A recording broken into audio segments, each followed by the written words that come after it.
చీకటైతే చంద్రుడు రాజు, తెల్లారితే సూర్యుడు రాజు. ఒక్కరోజే ఒకరిది కానప్పుడు అన్ని రోజులు మనవి ఎలా అవుతాయి? మనది కాని రోజు మౌనంగా ఉండాలి, మనదైన రోజు వినయంగా ఉండాలి. ఇదే జీవితం. నీది అనుకుంటే వదలకు, పట్టుదలతో ప్రేమతో సాధించు. వద్దనుకుంటే ఇమడకు, చిరునవ్వుతో నొప్పించగా తప్పించు. అది వస్తువైనా, స్నేహమైన, బంధమైన, లక్ష్యమైన.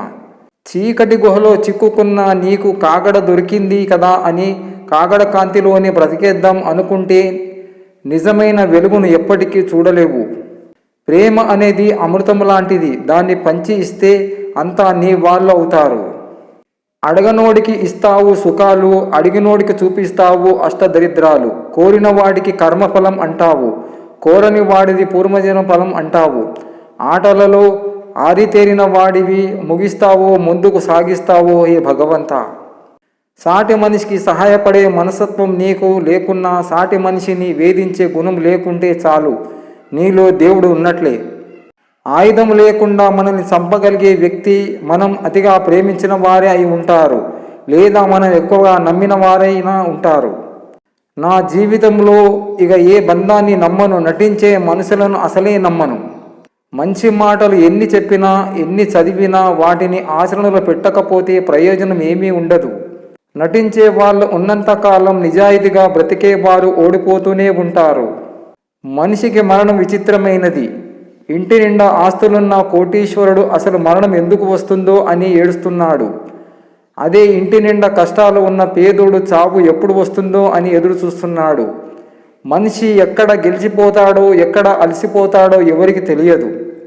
మట్టిలోకి మాత్రం మనశ్శాంతి లేకుండా వెళుతున్నాడు. దేవుడు ప్రేమించే మనసు అందరికీ ఇస్తాడు, కానీ ప్రేమించిన మనిషిని కొందరికే ఇస్తాడు. నాకు తెలిసి ఈ లోకంలో ప్రశాంతంగా ఉండే ప్రదేశం శ్మశానం ఒక్కటే. ఇప్పటికే చాలాసార్లు మోసపోయా, అయినా విశ్వసించే అలవాటు పోవట్లేదు. ఎందుకంటే నాలో మారని మనసుంది. మనిషికి కోపం ఉండొచ్చు, కానీ మనిషిని వదులుకునేంత కోపం ఉండకూడదు. చావు రాకముందే చావకండి. ఏదో ఒక రోజు అందరూ పోయేవాళ్లే. జీవితాన్ని ప్రతిక్షణం ఆనందంగా గడిపేందుకు ప్రయత్నించండి. ఎక్కడో కైలాసాన్న కూర్చొని సమస్త జీవులతో ఆడుకుంటున్నావా ఈశ్వరా? లేక అందరూ వదిలి వెళ్ళిన నేను మీకు ఉన్నానంటూ శ్మశానంలో కూర్చొని ఎదురు చూస్తున్నావా శంకరా? కొన్ని బాధలు ఆస్వాదించాలి, అప్పుడే మన గుండె ధైర్యం తెలుస్తుంది. కొన్ని మాటలు భరించాలి, అప్పుడే మన సహనం విలువ తెలుస్తుంది. కృష్ణయ్య, ఎవరు తెలియని లోకి చేరుస్తావు, ఎవరెవరితోనో బంధాలు కలిసేలా చేస్తావు. నీ వాళ్ళు అంటూ కొందరిని చూపిస్తావు, నా వాళ్ళు కావాలి అని మరి ఇంకొందరిని పరిచయం చేస్తావు. చివరికి ఎవరితోనో ముడివేస్తావు. ముడివేసిన బంధాలు చాలమన్నట్లు మనవి కాని బంధాల మీద మక్కువ పెంచుకునేలా చేస్తావు.